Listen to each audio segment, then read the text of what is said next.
Welcome back to A Worthwhile Retirement. I am Jacob George. If you've been with us so far, you would know that the retirement planning process is nearly complete. Or is it?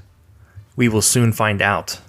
But as we come to a close, let's just take a look at everything we have accomplished so far in building out our plan. Step 1, we created our own personal retirement vision, unique to the person that God created us to be.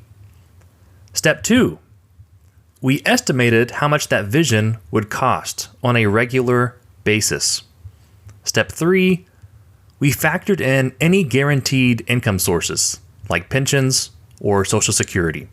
Step 4, we asked ourselves, how much do we need in order to retire? And we stuck a number to that answer. Step 5, we then determined if we were on track as we worked toward that number, or what it would take to get on track. And step 6, we put this plan into action. We invested appropriately, contributing to the designated accounts, the specified amount to be either Roth, traditional, as aligned with our plan. We took all the action steps.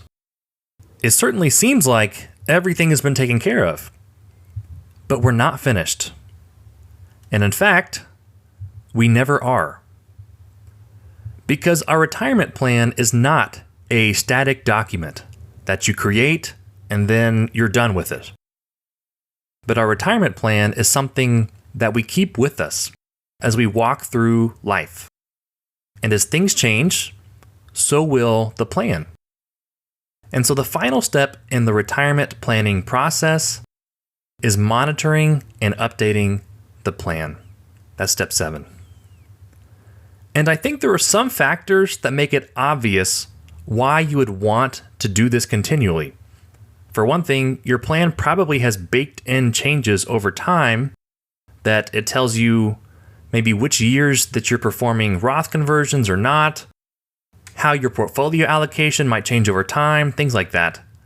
And even those aspects that we're not planning on, but we know will happen, like market returns, those are going to fluctuate, right? Inflation will rise and fall. Well, the rate of change of inflation, I should say. Hopefully inflation does not fall. So it makes sense to monitor our plan for those types of reasons. But maybe more importantly, the reason we would want to keep an eye on our plan at some regular cadence, hopefully at least annually, is for the things that we are not even expecting will happen in our lives, positive or negative. So maybe we get an unexpected inheritance that's larger than we considered, right? Or maybe we get cancer. Maybe we start to lose our health much sooner than anticipated. Who knows? But these sort of things happen every day. And they affect nearly every aspect of our plan. Our drawdown amount, our taxation, our state. And so this final step, step 7, monitoring and updating our plan, is never really complete. And that's okay.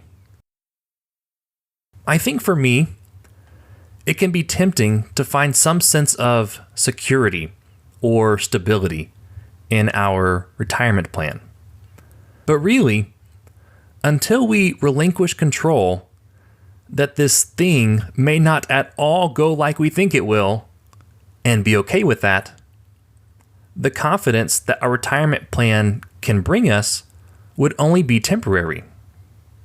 And as soon as we realize how malleable it ought to be, I think the more confident we can feel in our plan. And so, as we wrap up the retirement planning process, I leave you with this. Starting in Jeremiah 17:7, it says, "Blessed is the man who trusts in the Lord, whose trust is the Lord.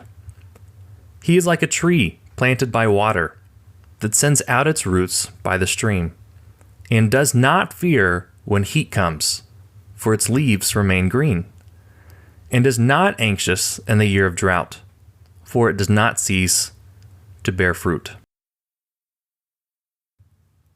We can't plan our way to confidence, to security, no matter how hard we try. Again, it's only when we let go of that control that we can have confidence. And so, as we trust God, rain or shine, I hope that we all continue to bear fruit and that our retirement plans empower us to do that more effectively. So stay flexible, stay agile, and I will see you next time.